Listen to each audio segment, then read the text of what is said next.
So guys, ito na po yung apple na aking kinalbo. Tinanggal ko ang mga dahon. Ayan. Tumataba. Nagkaroon na uli siya ng dahon. At lumulusog na ang kanyang katawan. Yan. Ito naman yung isa pang punla. Punla ko. Ayan. Ito guys, yung isa pang apple. Ayan. Sumibol na uli ang mga dahon.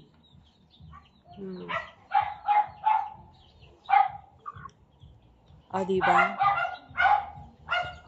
Hindi siya namatay. Kundi, tumaba ang kanyang mga katawan.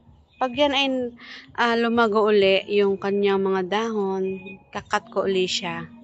Para yung sustansya mapunta sa katawan, tumaba yung katawan ng apple. Ayan po. Okay talaga. Okay guys, thank you for watching. God bless po. So bye-bye natin sa susunod na pag-video ko about dito sa apple na to.